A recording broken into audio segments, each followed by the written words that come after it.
ठीक है, चलें अगले प्रश्न की तरफ मूव करते हैं। प्रश्न संख्या नेक्स्ट आपका है, लिक्विडिटी ट्रैप की स्थिति तब उत्पन्न होती है जब मुद्रा की मांग। अच्छा, लिक्विडिटी ट्रैप है क्या साथियों, पहले ये सुन लीजिए।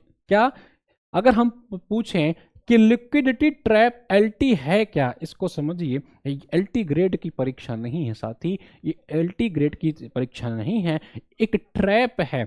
ये एक ऐसा ट्रैप है जब व्यक्ति को इंटरेस्ट बहुत कम मिल रहा हो, ब्याज की दर बहुत कम हो, इंटरेस्ट रेट बहुत कम हो रहा हो, उसके बावजूद व्यक्ति पैसा सेविंग करना चाहता हो। ठीक है भैया, ऐसा हो बैंक में रख दो भले कितना कम ब्याज मिल रहा हो, इन्वेस्ट ना करना चाहता हो, वो इन्वेस्टमेंट नहीं करना चाहता हो, ये जानते हुए भी कि अगर सेविंग अकाउंट में पैसा रखेंगे, एफडी कराएंगे, हमें 0 या 1% के आसपास इंटरेस्ट मिलेगा, उसे कहते हैं तरलता जाल। ये कब होता है साथी, ये कब होता है? ठीक है भाई, आप में से कई साथी इसका जवाब दे रहे हैं हाँ जी सर। किस एग्जाम के रिजल्ट है?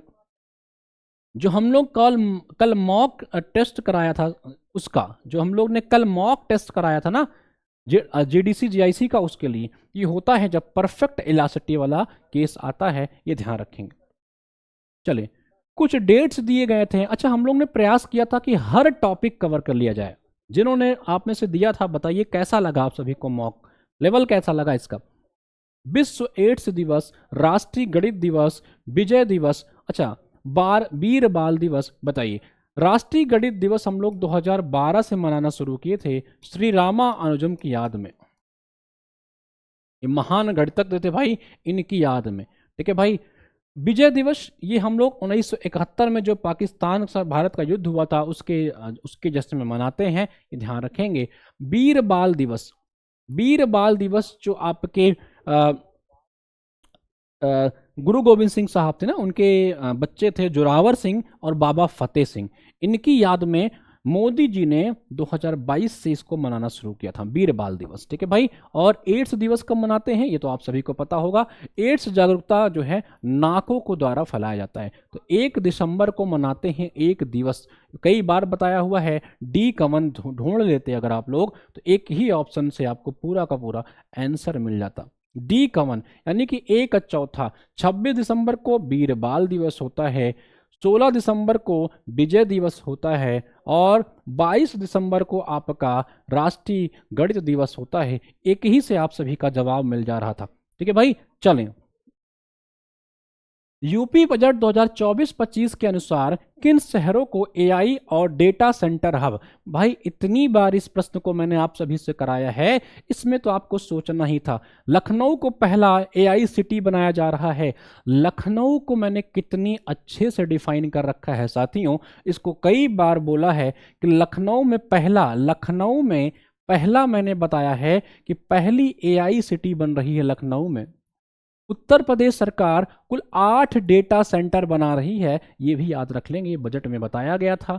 लखनऊ में एआई सिटी है, लखनऊ को गैस्ट्रोनॉमी सिटी में नामांकित किया गया है, लखनऊ को सिटी ऑफ नॉलेज के तौर पर नामांकित किया गया है। कई बातें बताई हैं, लगातार बताता रहता हूं, जो सुना होगा वो बिल्कुल सही करके आया होगा, सी हो जाएगा इसका सही जवाब। संजीवनी दीदी पहल, जिसका उद्देश्य युवाओं को शिकार जैसी अवैध गतिविधियों से दूर रखने के लिए प्रेरित करना है, किस टाइगर रिजर्व में शुरू की गई है? संजीव दीदी पहल मेरे दोस्त याद रखना, सबसे पहले ये क्या होगा, ये जो है क्या करेगा, शिकार जैसी अवैध गतिविधियों को कम करेगा। झारखंड में इसकी शुरुआत की गई है साथी, ये सभी लोग ध्यान देंगे, झारखंड में इसकी शुरुआत की गई है। ठीक है भाई, कहाँ इसकी शुरुआत की गई है? झारखंड में इसकी शुरुआत की गई थी साथियों, ये ध्यान रखेंगे सभी लोग। ठीक है भाई, कहाँ से? झारखंड से इसकी शुरुआत की गई थी, और देख लो इसमें से झारखंड में कौन है, एक ही आपको दिख रहा है, पलामू। ठीक है भाई, बांदीपुर कहाँ है? ये आपके कर्नाटक में है। ठीक है भाई, ये आपके कर्नाटक में है। जिम कार्बेट कहाँ है? उत्तराखंड में है। ये आपका पहला नेशनल पार्क भी है, याद रखेंगे। प्रोजेक्ट टाइगर की शुरुआत हम लोग ने यहीं से किया था 1973 में। जिम कार्बेट का पुराना नाम क्या था, कमेंट करके बताओ। पलामू झारखंड में है, और यहीं से संजीवनी दीदी पहल का शुरुआत किया गया था। ये मॉक जो है शालिनी एप्लीकेशन पे था, फ्री में था, ठीक है। अच्छा, जो मॉक के विजेता हैं टॉप 3, पहला रैंकर को भैया 1001 का पुरस्कार है, सेकंड और थर्ड को जो है 501 रुपए का पुरस्कार है। इन सभी टॉपर को रात में कॉल किया जाएगा या हमारी टीम कॉल करके इनको पुरस्कार दे देगी। और जो लोग टॉप 10 में हैं उनको जितना भी हमारे बैच पे छूट चलता है उससे 10% ज़्यादा ऑफर दे दिया जाएगा अगर आप कोई बैच लेना चाहेंगे भविष्य में, ठीक है भाई। वाल्मीकि कहाँ है, कोई कमेंट करके बताए। ऑपरेशन अब्सोल्यूट रिजॉल्व कितनी बार मैंने बताया हुआ है कि ये चर्चा में रहता है। वेनेजुला के जो आपके राष्ट्रपति थे निकोलस मदुरो, उनके गिरफ्तारी के लिए इसको चलाया गया था, ठीक है भाई। आप बताओ, उसमें कह रहा है किसके द्वारा आयोजित किया गया था। यूएस के द्वारा किया गया था, सभी साथी को पता था, लेकिन यूएस के किस सेना ने किया था। जिन्होंने मेरा करंट अफेयर पढ़ा होगा उनको जरूर ये पता होगा, तो कमेंट करके सभी लोग बताएंगे, ठीक है भाई।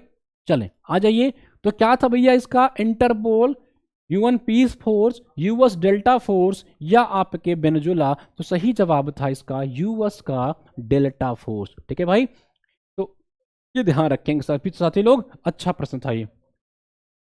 मल्टी पावर्टी इंडेक्स 2025 किन संगठन द्वारा जारी किया जाता है। विश्व बैंक और IMF, UNDP OPHI, NITI Aayog और वित्त मंत्रालय, या यूनेस्को और डब्ल्यूएचओ। देखो, मल्टी पावर्टी इंडेक्स अगर मैं बात करूं कि वर्ल्ड लेवल पे, विश्व लेवल पे बात करोगे तो ये 2010 से इसकी शुरुआत की गई। भारत में बात करेंगे साथियों तो भारत में 2022 से इसकी शुरुआत की गई। कब से की गई है, सॉरी 2021 से इसकी शुरुआत की गई है भारत में। ये ध्यान रखेंगे, भारत में इसको नीति आयोग जारी करता है। अगर ऑप्शन नंबर सी में इन्होंने फाइनेंस मिनिस्ट्री ना लिखा होता तो हम इसके साथ भी जा सकते हैं। हालांकि यहां वैश्विक की बात कर रहा है, विश्व लेवल की बात कर रहा है, तो यूएनडीपी और ओपीएचआई इसको जारी करता है। 2010 से हो रहा है, ये सभी लोग ध्यान रखेंगे। यूनेस्को नहीं भाई, ठीक है। 22, अच्छा 22 पे हो आप लोग, ठीक है। चले, 22 का डी ही था, बिल्कुल बढ़िया। 22 का कौन सा सवाल था, बेंजुला के। 22 का डी नहीं होगा, 22 का सी होगा भाई, 22 का सी होगा, ठीक है। ये आपका यूएस डेल्टा फोर्स था, बेंजुला अपोजिशन फोर्स नहीं भाई। चलें आ जाए,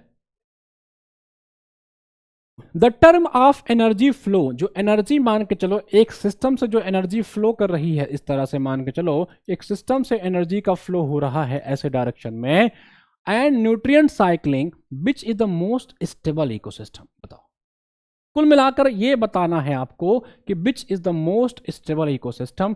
जो साथी लोग हमारा क्लास देखे होंगे, मैंने बताया है इस दुनिया में जो जितना कड़क दिखता है वो उतना ही कम स्टेबल है, जो जितना झुका हुआ, जितना नरम दिखता है वो उतना ही स्टेबल है। मैंने इस कॉन्सेप्ट को बता रखा है, ठीक है भाई। तो अगर इस कॉन्सेप्ट को आपको याद रहा होगा तो आप लगा लिए होंगे। मोस्ट स्टेबल पूछ रहा है तो सबसे नरम कौन है, ग्रास है, डेजर्ट है, ओशियन है या माउंटेन है साथी। तो याद रखेंगे सबसे नरम जो है वो आपका पानी होता है, समुद्र होता है। तो सबसे स्टेबल सिस्टम यही है। कई साथी इसमें माउंटेन लगाएंगे, ये सबसे कम स्टेबल होता है, ठीक है। सबसे ज़्यादा अनस्टेबल अगर पूछे तो वो माउंटेन ही है, और सबसे स्टेबल पूछे तो मरीन ओशियन है। इनकी केमिकल बॉन्डिंग इनको स्टेबल बनने में बहुत सहयोग करती, ठीक है। तो इसका ध्यान रखेंगे। सही जवाब था आपका ओशियन, ठीक है भाई। चलो